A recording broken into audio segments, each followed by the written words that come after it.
Okay, it says list the first 10 prime numbers. An important part of the definition of a prime number is that you're going to be multiplying two numbers, and the numbers need to be one and itself. So if I'm looking at the list that I have here, this is actually the answer. I want you to know that common mistake, 0 and 1 are noted as not being either prime or composite. So they are not prime numbers and they are not composite numbers. So then our list is actually going to begin after 1. All right, so if I'm looking at 2, we have the two factors of 2 of being 1 in itself are 1 multiplied by 2 to get 2. Those are the only factors. 3 is on my list because I have 1 and itself. So I get 3 when I have the product there. 4 is skipped. The reason we have 4 is because we do have the factors of 1 and 4, but 2 multiplied by 2, oh, what am I doing there? 2 multiplied by 2 would also get me 4. So we have more than 2 factors. We have 1, 2 times itself would get you 4. So now we have actually 3 factors. 5 obviously is just 1 and itself. 6 would be 1, 2 times 3, and 6. So here are the differences between prime numbers and composite numbers, and I have the list of the first 10 prime numbers after 1, because again, 0 and 1 are neither prime nor composite.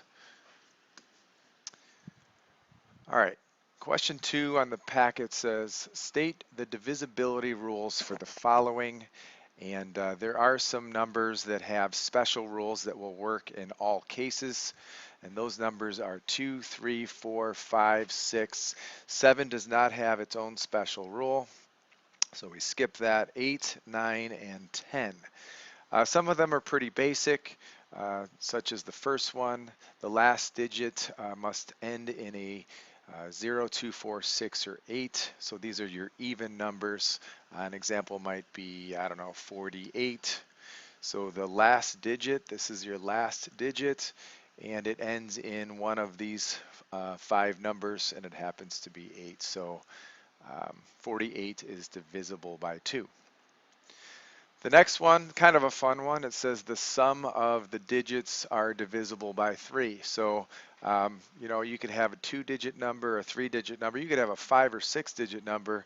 If you add up all of the digits, it needs to be divisible by 3. So why don't I just pick out the number 21? That 21 is a pretty basic number. We know that it's divisible by 3 because 3 times 7 is equal to 21. And if I were to use my rule, let's add up the digits. So that would be 2 plus 1, and 2 plus 1 is equal to 3. And this 3 is divisible by 3, so it would work. All right, the next rule, the last 2 digits. So we're not going to add the last 2 digits. We're just going to look at the last 2 digits of a number and see if it's divisible by 4. So let's see, what number could we choose that we know?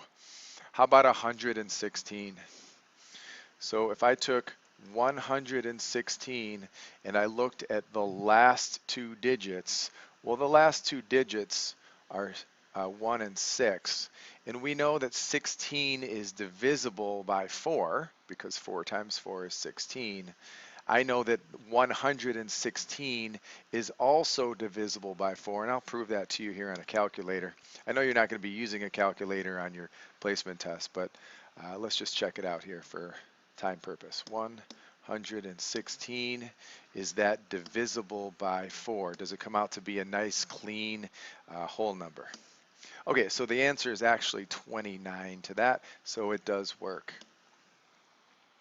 All right, the next one is very simple. You should know that a number is divisible by 5 if it ends in 0 or 5.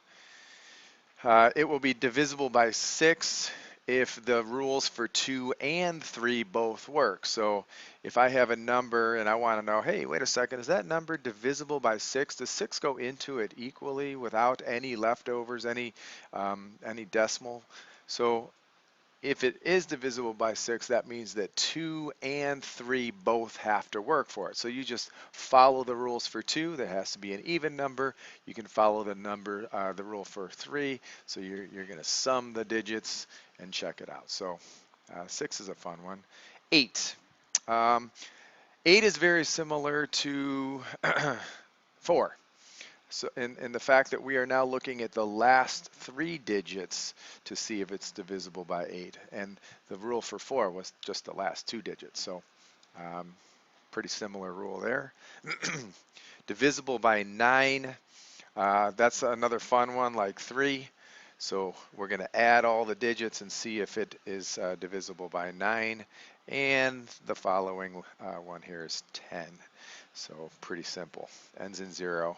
It's going to be divisible by 10. All right, now all these rules are, it's looking like it's going to be applying to the next few problems in this review packet for you. So keep these in the back of your mind when we are moving along here.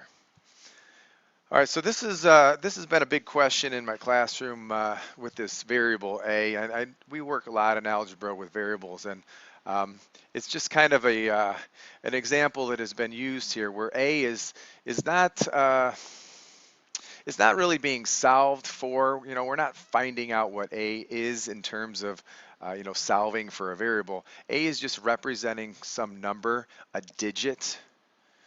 So a digit could be anything from 0 to 9. So basically what they're saying is, can you figure out what digit representation A could be from 0 to 9 that would make these answers divisible by 2? Huh? What are you talking about? Okay, so basically A can be replaced by a 0, 1, 2, 3, 4, 5, 6, 7, 8, or 9, and let's see which numbers would actually be divisible by 2. Huh? Okay, let's try that again. 1, 3, 0. So they're saying take A and replace it with a 0 and check the divisibility rule. Oh yeah, now that's making sense. So we know that it's an even number, so yes, 130 would work. And then they want you to replace it with a 131, 132. Now we're going to be checking these. These aren't all going to work, but I just wanted to show you what they're trying to say with this variable. 134, 135, 136, and you could go all the way up to 139. All right, now let's check the rules for divisibility by 2. Well, divisibility by 2 means there are going to be even numbers ending in 0, 2, 4, 6, or 8. So that would not work. 133 would not work. I think you know where I'm going with this. So the answers would be, for this particular case, A could be equal to 0, 2, 4, 6, or 8.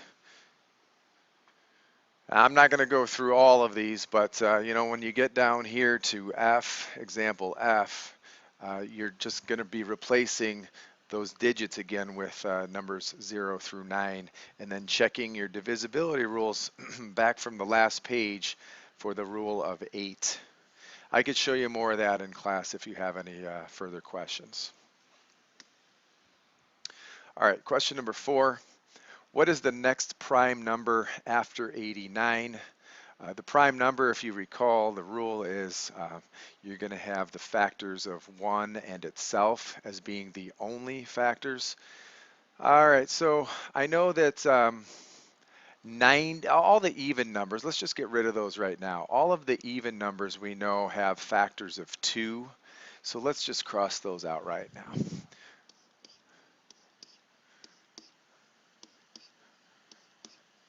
Okay, so we know that those are not going to be prime.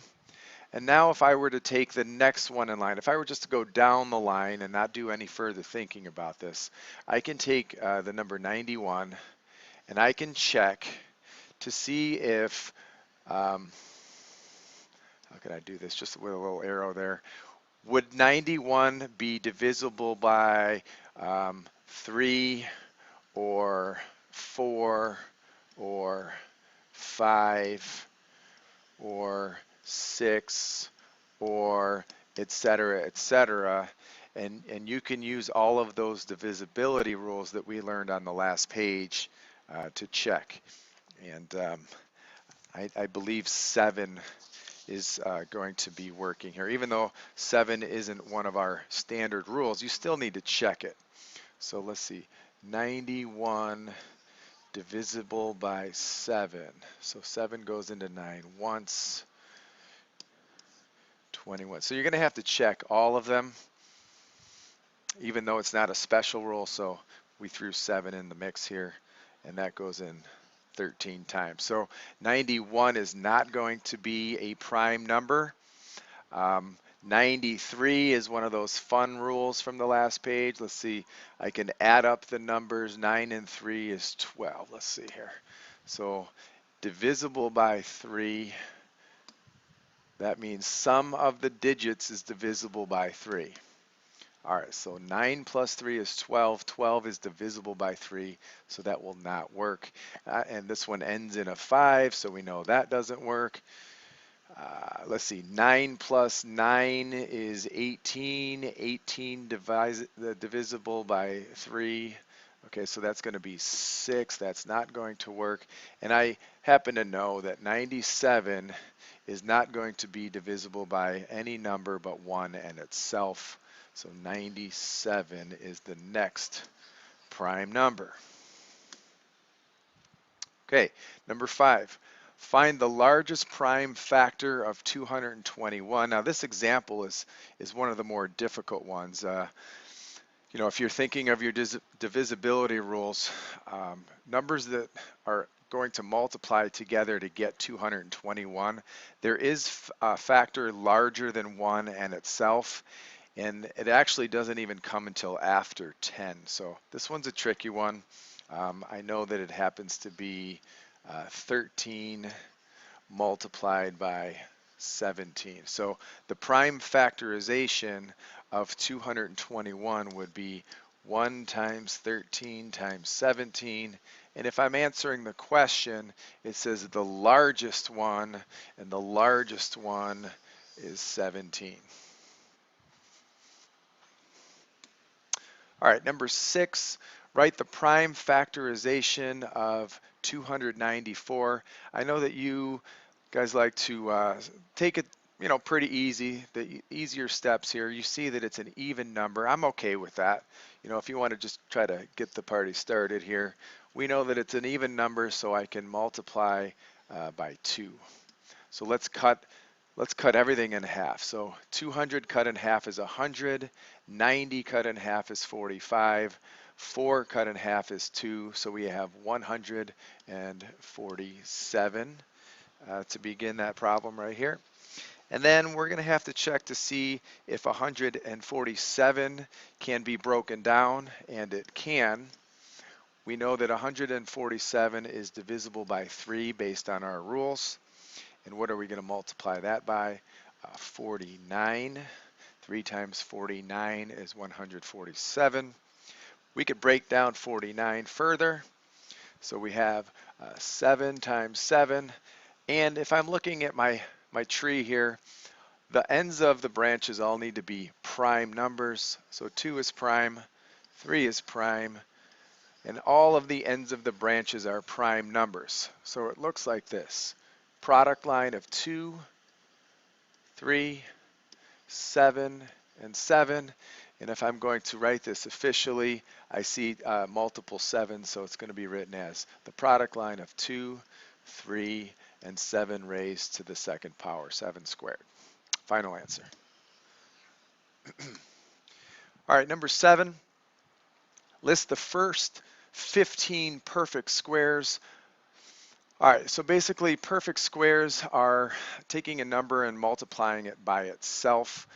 We deal a lot with this with square roots. So if I were to take the square root of 1, that means I can have an answer of 1 because 1 multiplied by itself is equal to 1. The next one would have to be 4. The square root of 4 is 2 because 2 times itself is equal to 4. The next one we have is 9 because the square root of 9 is equal to 3 because I know that 3 times itself is equal to 9. All right, so we're just going to continue this pattern right here. We got 1, 2, 3. What would be next? Well, 4 would get me the square root of 16 because that's 4 times 4, 5 times 5, 6 times 6, 7 times 7, etc., etc. So let's just clear this off. That was my little explanation. Let's write them all out. We've got 1, 4, 9, 4 times 4 is 16, 5 times 5 is 25, 6 times 6, 36, 7 times 7, 8 times 8, 9 times 9, 10 times 10, etc., all the way to 15 times 15. I'll let you guys figure out the rest of this page. All right, number 8. Now we're going to talk about powers. These are exponents. List the first 10 powers of 2. All right, so that would be 2 to the first, 2 squared, 2 cubed, 2 to the fourth, 2 to the fifth, 2 to the sixth, 2 to the seventh, eighth, ninth. They're the first 10 powers of 2. And they started it for you a little bit. So we have 2 to the first is 2, 4, 8, 16, 32, because that's 2 times 2 times 2 times 2 times 2. That's 5 times. 2 to the 5th power is 32. And I'm going to let you fill in the rest of this chart for time purposes. Number 9, list the first 10 multiples of 6. Multiples are continuous addition of the term to the previous number. So if I start with 6, it says the first 10 multiples always begin with 6. That's your first one. Now you need 9 more answers. And they started it, so we have 6. Add 6 to that is 12. Add 6 to that. These are your multiples. 18, 24, 30, 36. What do we got? 42. 48, what do we have? 1, 2, 3, 4, 5, 6, 7, 8. 9 would be what? 54. And the 10th one would be your 60. So there are the first 10 multiples of 6. All right, number 10, list all of the integers between -3 and 5. So if I'm thinking of a number line, I have -3, -2, -1, 0, 1, 2, 3, 4, and 5. So all of the integers on the number line between -3 and 5. Between means don't count them. So 5 is out, -3 is out, and here is your list of answers. They are between those two numbers. All right, number 11, this is brand new to you. It says 5 exclamation. That is called a factorial sign. So this reads evaluate 5, I'll just write it out here, 5 factorial. And pretty simple idea. You take the number 5 and multiply all the way down to 1 times 3 times 2 times 1, and the answer would be, all right, so 5 times 4 is 20, 20 times 3 is 60. 60 times 2 is 120. 120 times 1 is 120. That's called 5 factorial. If I were to give you another example, like, I don't know, how about 3 factorial?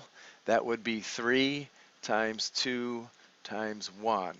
3 times 2 is 6. 6 times 1 is 6. All right, evaluate means to solve.